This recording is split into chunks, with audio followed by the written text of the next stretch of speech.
Okay, folks, sorry for that hiccup at the start. Let's start again. Today's session is the second in our series of getting more value from calQrisk. We are recording this so that if you want to check back later, if I'm going too fast, because it is concentrated, it'll be available. Now, it's called Incident Management, but the subtitle is Recording Risk Intelligence, because I feel every incident that you have is telling you something about the organization. Hopefully they're all small incidents, near misses, but if you record them and you can look back over 3 months, 6 months, a year of incidents,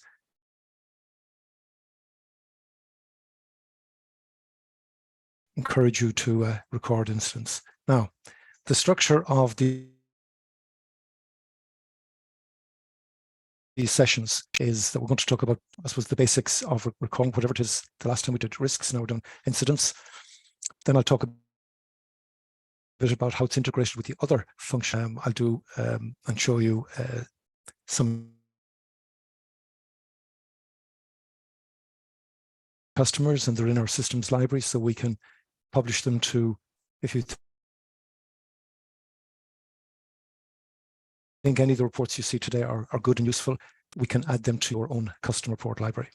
Okay, that's the format. I'm going to show you a few slides first, but then I'm going to go into the application. The first one is this is showing you the full platform. Now, you're all customers on the call today. I have all of these modules, and some of you, as you want to add more functionality, it's all integrated. Call us, and the price for upgrading is quite affordable, I can assure you that. So we're going to talk about incidents and how you can link tasks to them and how you can link them to risks. So you have that risk information, that additional risk information, and then we'll talk about reporting. Okay, just some examples of the reporting. We do have our own dashboard, but this is one we created for a customer, and we just called it Incident Dashboard. It's a report, but it looks like a dashboard, and you can see that you can display incident information in tabular form, but also with a picture. And this particular client wanted to see incidents, the pattern over months. So it was incidents by month. This is another one we did for a client, and it shows risks and then any linked incidents. And you can see there's one down here in the middle, about halfway down, John Brown, and there are 3 incidents linked to it. I'll show you that one in the live as well. I know that you won't be able to necessarily read this. This is another example of a report. I think this is another one we did for a customer. So you can have, a bit of color and change the format, so it doesn't all have to be like our system reports. And yeah, if you wanted a report, for example, just open incidents that you run each day. This is one I ran this morning on the system. So this is just to give you a flavor of what's possible. I'm going to go into the software now, and okay. Now I've logged into my demo account, and before I go into the main one, I'm just going to go into a separate one where I only have the rights to record incidents. So this is called the Incident Reporter. I can't do anything else, and if I try to go to risks, you see I don't have any risks in my risk list. I don't see anything. I don't. I can only see things that have been assigned to me. So when I add an incident, and this is what I wanted to show you, if you make more people incident reporters and just give them that role, this is all they will see. It's a kind of a cut down version of the form so that they're not overwhelmed by 30 fields.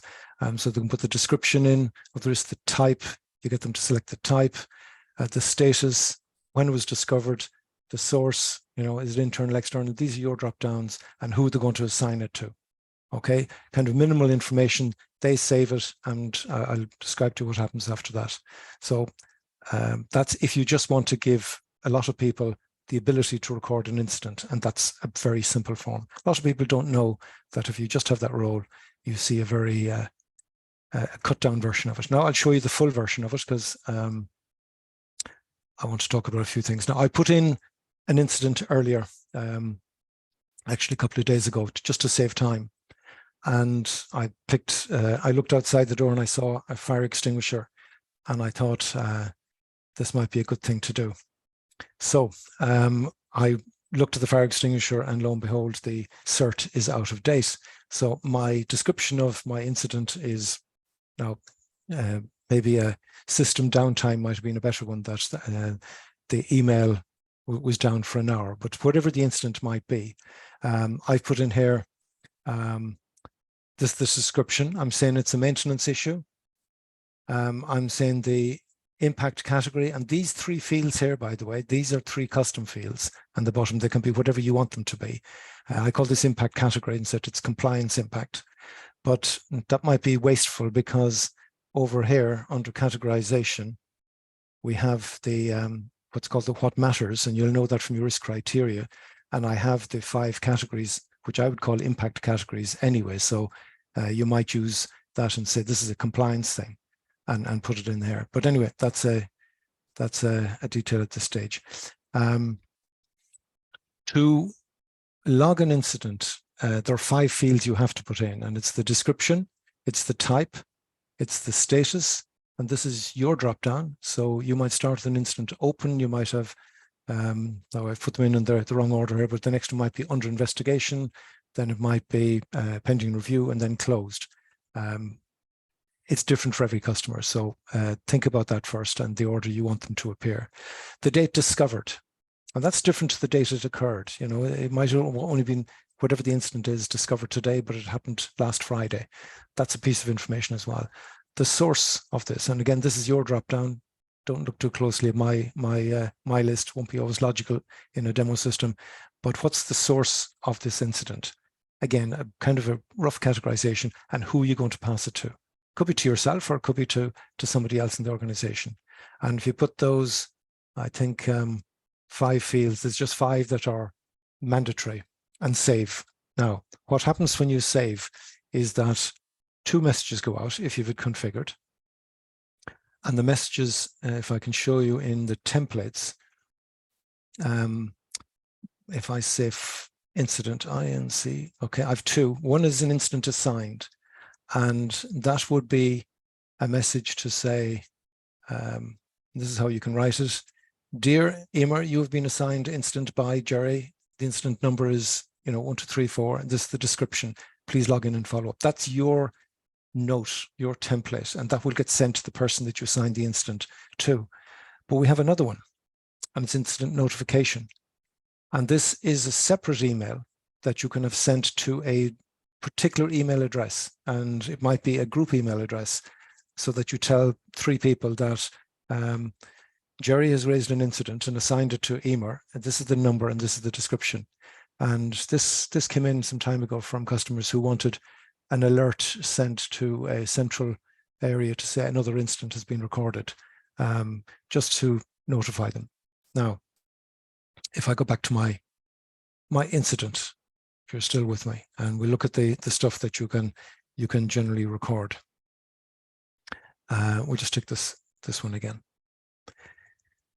So I've recorded the incident. Now, maybe I'm the person who owns it, and I go and try and find some additional information, or the person who recorded it could have attached a document, and the document could be a photograph, as I did in this stage, in this case. And this was the fire extinguisher.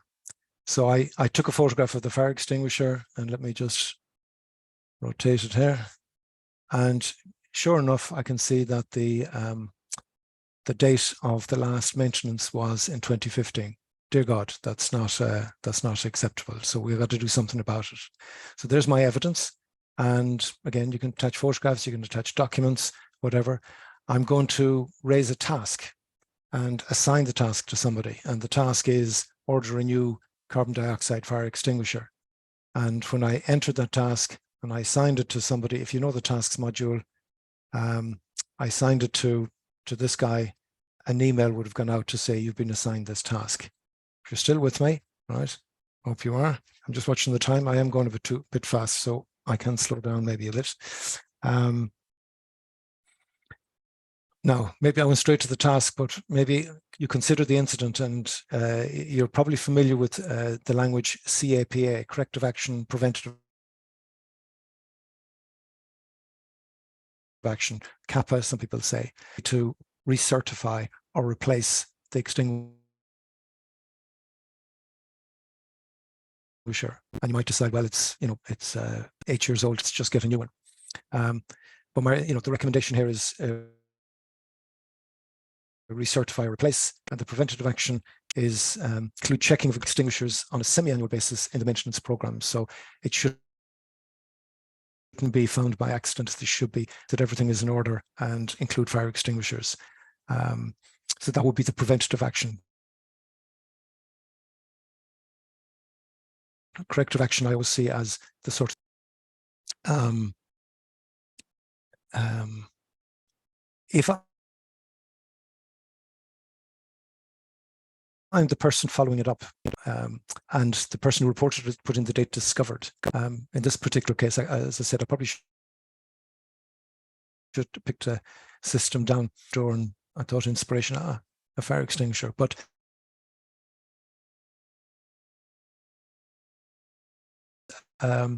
something that was not working for 3 days, and you only discovered on the Wednesday. You can record the date it occurred, and in some instances that is telling you something as well, that maybe something wasn't working, you need to change something else. So there are fields like location, and this is the same location that you'll have in tasks, that if you want to think how you want to report later. And I always say this to people, when you have a form like this that's quite busy, how much information do you need to record? Well, if you don't have any incidents, you don't need to dice and slice them by 20 different things, But if you are recording lots of things, think how you want to report in 6 months or 12 months. So if you wanted to report of instance by location, if you have multiple locations, then wouldn't say, well, at our Ennis office we had 10, and the Shannon office we had 20.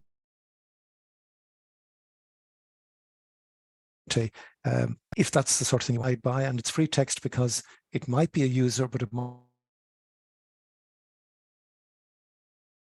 be a customer, it might be a visitor to your, so it's a text field, and you can write in, how did you find this? Again, another piece of intelligence. Classification, this is your drop down. If you want to classify incidents, and maybe a lot of them are trivial, but you're recording some are serious. If you're a financial services organization, critical incidents will trigger additional processes on your side. And that's something we're considering for the September release. We have a release in July, but in the September release, adding some functionality for how do you deal then with these critical incidents that you're going to have to report to the regulator. And indeed, we have a field here that is reportable. And again, this is your drop down. There's far more in here than I would put in, but it could be, that you have to report it to the regulator. Again, you're tagging the incident at this stage. So there's a lot of stuff you could record. This one, the root cause and the categorization, these 4 fields here, these have a special meaning. The root cause and contributory factors, the function and process. What appears in the drop down there is dependent on the incident type. So if I change the incident type to a clerical error, let's say, and I look at the causes, then I will have a certain level of drop down items here. Now, where this came from, and the same for contributory factors and categorization, you can actually limit what's in the drop down dependent on the incident type. Now, this is intentional because if you have lots of incident types, not all causes and not all factors and functions and processes are applicable, and it's just a way of minimizing the list and getting it focused. It's a detail, but just know that it's there. A lot of customers, they only have a small number of causes and factors and function processes, and you put them all in. But if it ever gets too long, you can take out the ones that aren't relevant for that particular incident type. Now, I'll put it back to a maintenance issue, but I wanted to show you that under maintenance issue, we don't have anything in the drop down there. That's fine too, Okay. Some people like to record consequences and of an incident. Again, it's not a mandatory field, but it might be that you want for reporting later, to record now what the consequences of your incident is, and kind of associate with that maybe is the impact category. And remember, you've got other custom fields here that you can put in other additional information. I think as you now who own the incident are adding information, there is a very useful piece of functionality here, which we have in tasks and complaints and in findings, and that is that you can put in a comment.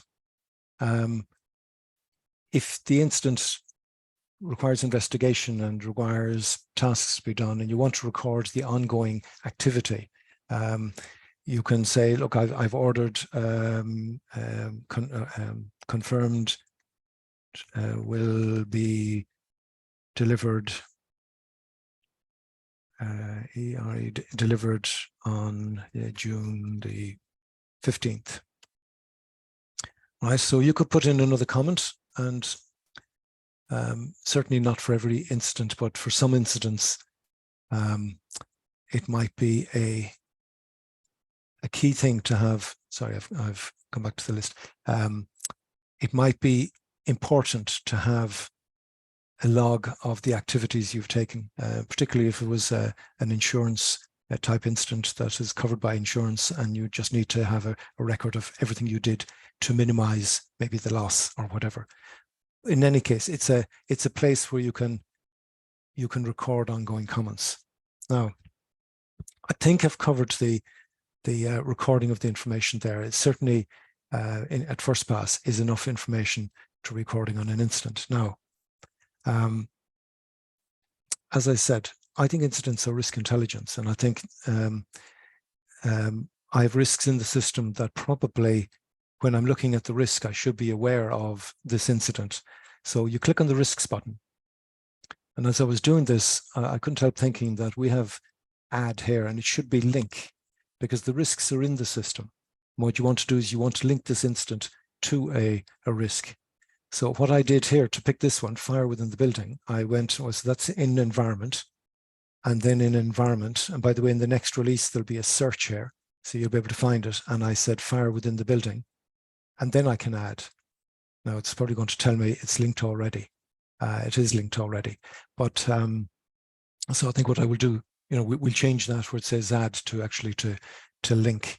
I've linked this instance now back to that risk in the environment. And indeed, if I go to my risk portfolios and I go to environment, is this it? And I look at fire within the building. And if I look at my 360 report, this is showing, I guess, the integration between incidents and risks. And you can see in here, I don't have an awful lot of other information, but that I have an incident that occurred on the 8th of June, fire extinguisher cert is out of date. So we've created that cross-link within the system. And when you're looking at the risks later, and if you've had multiple incidents, you might reconsider the level of risk, because if you're getting an incident every second month, then some of your controls are possibly not working as you thought.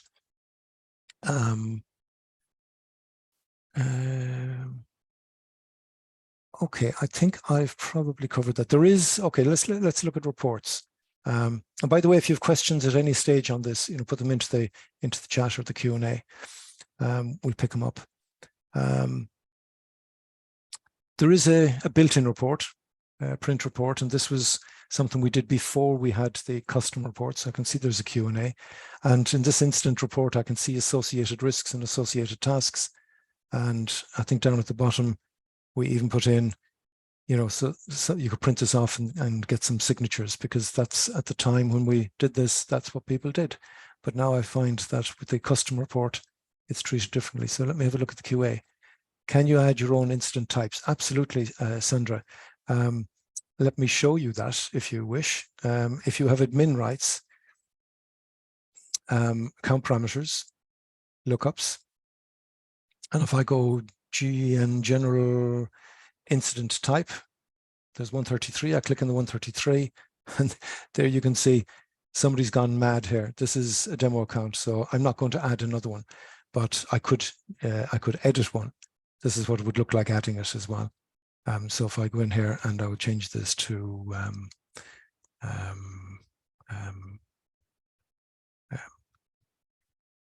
breakage and save. Okay, it's as simple as that. So imagine I added that. When I go back to my incidents, general, and go in here, that now appears in my drop-down here, breakage. Okay. Yeah, you absolutely, you add anything, all the drop-downs here are your drop-downs. So incident type, the status, because people have different processes when handling incidents. The source, all of these are yours, okay? And there's another question coming in. To link an incident to risk, what level of access does the incident owner need to have? Okay, that's a good question. The one with the one who's the incident recorder probably can't, because they can't see risks. But we have done another thing in there, and it's, thank you for asking that question, because in this screen, we added in, well, we've always had this, you pick the category first, but you can limit what people can see and what they could link it to by saying, I'm only going to give you visibility of technology and data protection. And then they could only link to risks in those categories. But if you want an individual, or to be able to see all risks when linking, you give them all categories, and you give them under the user details, there's a button there called categories, and you give them visibility of all categories. So that, and indeed, if you have multiple contexts, you could link to risk in another context. Now, we have a couple of clients who do this, who have, they have like a shared services context, and then they have offices in several countries. But a risk in, let's say, France might be linked, an incident in France might be linked to a risk that's in shared services, which is across all countries. So they could pick shared services, pick technology, and pick the risk.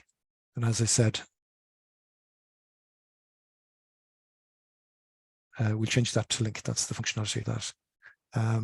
I want to show you on the reporting now, just to finish off. First one is the dashboard. The dashboard, and top in the middle here, I have general instance. Now, there's effectively two in one here. I can show them by type, or I can show by status. So I can see I have 8 open. I can also pick not closed here. If I don't have any that are closed, but if I was in type, it's only shown me. I just expand this. Okay.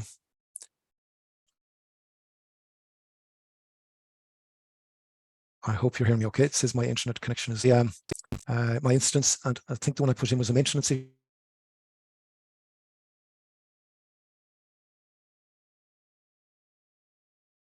I can drill down, and then you can see my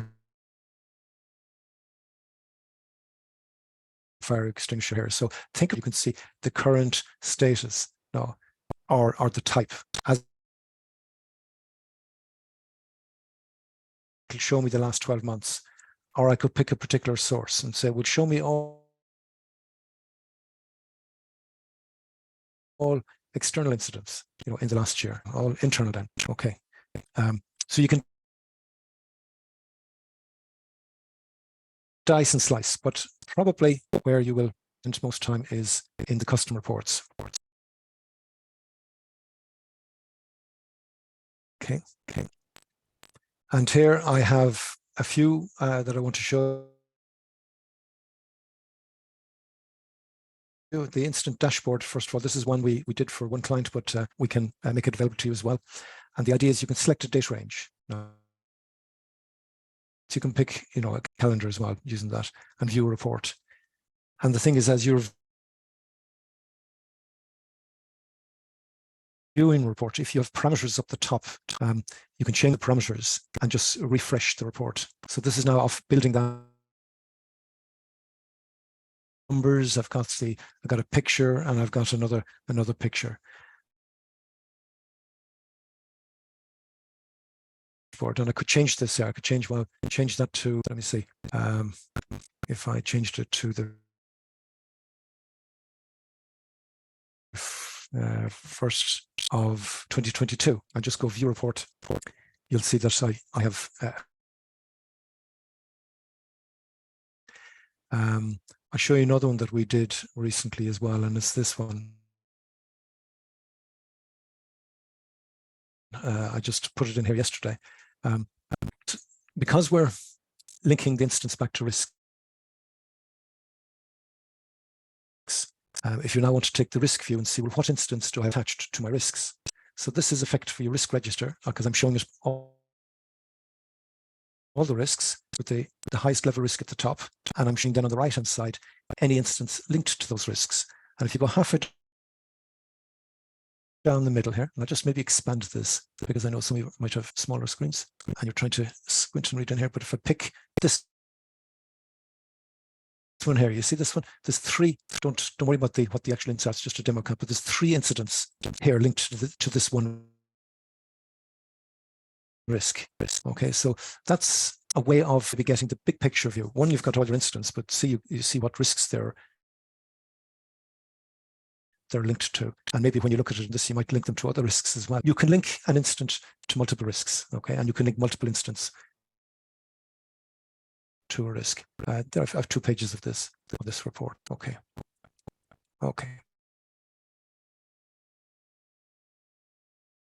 I'm going to close out of that, and a couple of others. There's the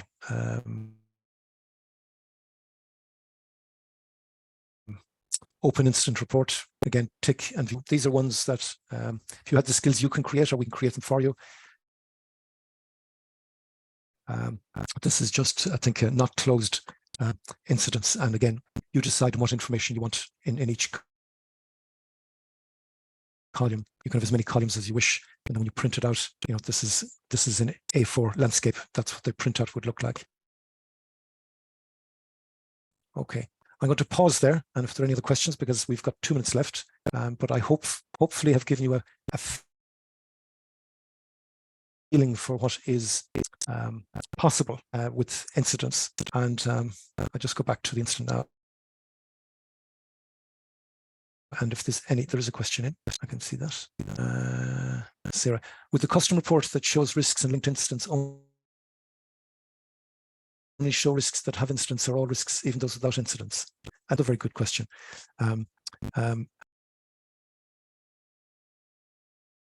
Shows risks that have incidents, but I've done this for a client of incidents, because it was on the basis of show me risks that have incidents. So we said, well, let's look at all the incidents, see what are they linked to. If I base it on risks, then I can show the incident information. I could have one table, and I'd put all of the incident information maybe into one box, so that you can see at a glance. I actually did one of them as well. So yeah, it depends what you want. You can do both, but it's a very good question, because you might make an assumption that we're showing all risks. Thank you, Sarah.